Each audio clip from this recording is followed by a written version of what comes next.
What's up guys, your boy Connor. We are here with another video here in beautiful Austin, Texas. We're at Graffiti Park for today's setting. We're gonna be talking about gloves. We're doing a glove shootout.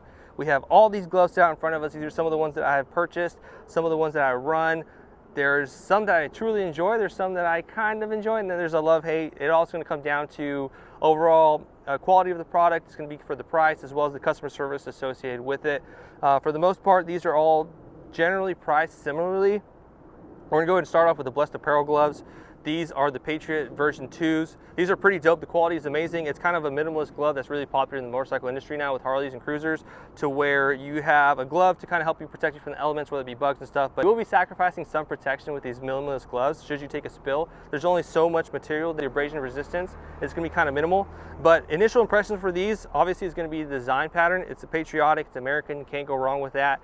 For the actual materials constructed, initially, the palm kind of alarmed me because it almost feels like a paper. I was kind of like, is this really the glove that I purchased? But I was like, you know what, let me hold off on all my judgments. Let me go ahead and actually just give them a go, put them on. They're super comfortable. The cuff on the bottom of the glove is actually really tight when you put them on, to where it was almost kind of difficult, but I did like it. There is some stretching with the glove. They also have some smartphone capable threading to where it does work with your smartphones. Although I've talked with Matt from Blessed Apparel, and he said sometimes it's difficult to work. You have to orientate your finger because it's here on the tip. You may have to kind of access your finger to hit your home screen on your, if you have an iPhone. But other than that, I do like them. They're priced around $25, $30. I did get them as the promo or the little combo pack that they have of the, you get the glove and the t-shirt, both Patriots, for $40, so it was a steal. So that was pretty good. We're gonna move on to the first MFG gloves. We've done a video of these before, so we're not gonna talk too much about it. The one thing that really stuck out with me was gonna be the quality control, mostly on the cuffs.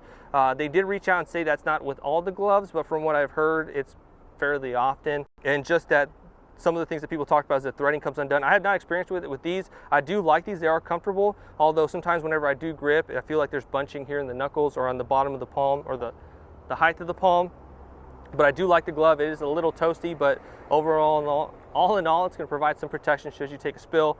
That's going to be the Roper gloves from First MFG. They come in several different options. You can do all black, you can do an oxblood top two-tone. You have these tan two-tones. These are about $50.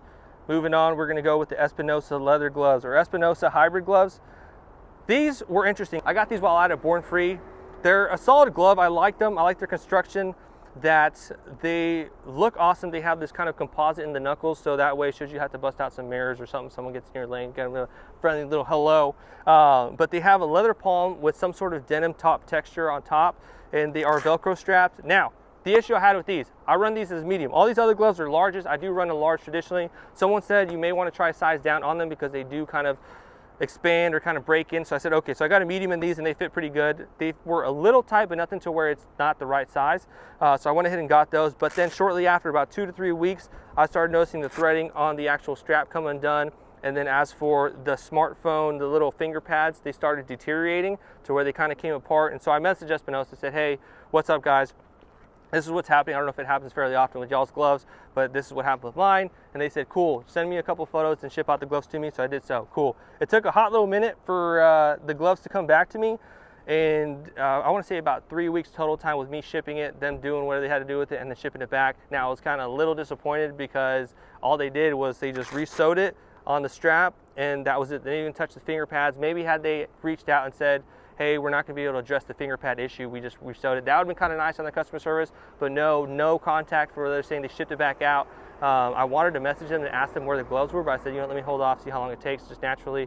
And so they did that, but it's like I wasted the postage. I could have just done that myself, gotten a sewing kit, patched it up, and be like, hey, that's all we had to do. But no, it took time for me to go to the post office and do that. So that's kind of the downside to that. But it's a great glove nonetheless. Just be wary of that. Let me know if any other people have had that. It's got some pretty good solid construction, reinforcements in the palms. It's got a little pad here on the top, on the bottom of the palm. It's kind of nice. Moving on, we have a kind of, it's not even really a motorcycle glove, but it's kind of a very Sons of Anarchy-esque glove, to where it's kind of a police search glove kind of thing, to where you can get at a military surplus store, those little tactical stores. It's Kevlar lined on the inside. But to the one thing that I did not like about it was that it is not smartphone capable, to where should you have to run GPS or run a text or answer a call on your phone, if you can't have the capability on your Cena then you're going to have to take your glove off, do all that. So but other than that, this is I don't even know the brand of this, but it's a nice little glove. I like it. That's one other option. Moving on, we have the tan gloves from Odin MFG. This is one of the solid ones. I was really excited about this. My favorite part about these is going to be that they have magnets in them. So should you need to take your gloves off or you're putting your gloves on, you can have them leave on your tank, get your stuff ready so when you turn your bike on, they don't vibrate off and fall off and you're like, damn it, let me go over there, do all those awkward old man noises. Oh, let me get my glove. They are a little warm for Texas weather, so I have yet to actually fully run them for more than a couple, I would say I've run them maybe a couple days total, but I do want to give them a full honest opinion, so I will run them once it gets a little cooler. I do like that they have these little thumb brakes. The first set of gloves I had were the Harley ones. I did enjoy that. It's got a nice reinforced palm. It's just this classic little look. It's kind of like a little roper glove, a work glove. I do like that. They also offer them in black. They're comfortable, they're thick. I feel like they will provide some warmth in the winter. And there's not much branding to where it's like in your face. It's got a subdued Odin here on the strap. It's got a little subdued logo here on the back of the palm, and it's got Odin here on this red tag. Now, the only issue I had with it was that I feel that this tag was a little long to where whenever I strap it down to get a good secure fit, there's a little bit of excess hangover that I'm not a fan of. I wish they would kind of clean it up a bit, whether it's just reducing the strap on one side, who knows? We can go from there, but like I said, they're super dope. We're gonna kind of touch base here on the thrashing gloves. We have, I'm not sure what this is, I believe this is the Stealth and this is the Covert, one of those, either or if I misspeak. These are about $30. Majority of the gloves here are in that price range.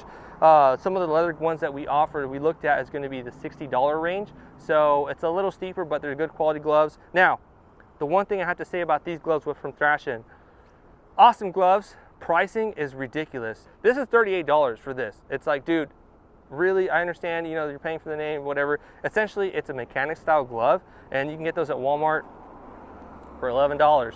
So that's kind of the only thing I'm not a fan of, is just that they're ridiculously priced, but they do have sales every so often. I want to say about once a season, to where you can get them for $15, and that's a steal at both of them because they're extremely comfortable. Now, going on with this, we're going to say Stealth. If I'm wrong, I'm wrong. Is I do like that it's a strap. The only thing I did not like was after I washed them, that I lost the smartphone capability in the finger pads, so that was the kind of downside, but they are extremely thin, so if you're looking for a BMX style glove, I would say this is your probably go-to one. The ones from Blessed Apparel are nice, but they still have some sort of thickness to them. This is pretty much just wearing like a kitchen glove. They feel real good, the color's pretty dope. Like Will, FXDF, what he does is he bought 2 pairs and he color matches them, or he swaps them out. He has a set of black ones, and ooh. Oh, I was hoping I caught the right one. And what he does is he'll wear 1 and 1, which is actually a pretty dope look. It's kind of just changes it up where you want to run 1 black one and 1 red one, 1 black one, 1 blue one, blue and red if you want to be patriotic. You could probably try sizing down, depending if you're kind of like in that weird awkward stage, just because that's kind of where I am, to where like the thumb, it kind of has that weird little pointer thing. And then a lot of times I find myself readjusting and I have to make it really tight for it to work. So I believe a medium would probably be beneficial to me. And then also there's going to be the other ones. The other style from Thrashin' is going to be kind of just a pull on, similar to the Blessed Apparel. I really enjoyed these more so than the others because they had a slight thickness. But then these recently, the bottom of the strap, the cuff broke off. And so I'm not sure how much longer I'm going to enjoy these, just because they don't feel as secure on my wrist, on my hand. Now, to wind them all down, it's going to be the most affordable option from Walmart. I wore these on my 1000 Iron Butt Challenge. I do like that they have reflectors built into them. They're a high vis. They offer a gray also. But when it comes down to gloves, I recently found myself enjoying a higher vis glove, just because whenever it comes time to do hand signals, it's easier for the riders behind you to see you're actually doing hand signals instead of just kind of doing the wave or doing something stupid, doing the robot. But I do like these a lot. I mean, $11, they have a little bit of reinforced padding here on the bottom, and they are comfortable. They're mechanic style glove. I do believe they are mechanics gloves. They're actually hyper tough, whatever, Walmart gloves. But like I said, super comfortable. $11, can't beat them. If you end up running through a set, you can get another set for $11 instead of paying the $38. Just as comfortable, and the most important part is going to be that they are smartphone compatible. Why do I like that so much? It's because I do like to run GPS on my phone a lot. And so if you do a multi-point exploring, you have to engage like, oh, hey, I just reached this one point. Let me hit dismiss, or let me send this text. You get a text going in. If someone keeps on calling you, keep on declining the call and they just don't get the message, you can do your quick reply. Be like, hey, I'm riding, I'll call you back when I'm in a safe spot, safe location, etc. It's not smart to use your phone while you're riding, but sometimes we're all guilty of it. When we're riding our bike, you're changing the song. It makes it that much easier with that much of a hassle without me having to concentrate on my gloves actually working on the phone. But that's pretty much it, guys. That's gonna wind up the glove shootout. Let me know what y'all think. If y'all have any other questions, this was kind of just a quick basis to show you the gloves that I've run and that I've tried. If you have any further questions, feel free to drop in the comment section below, and that way we can kind of focus on a full review video. We'll be kind of doing a couple throughout here, mostly just the top 3 shootout of like a more in-depth view.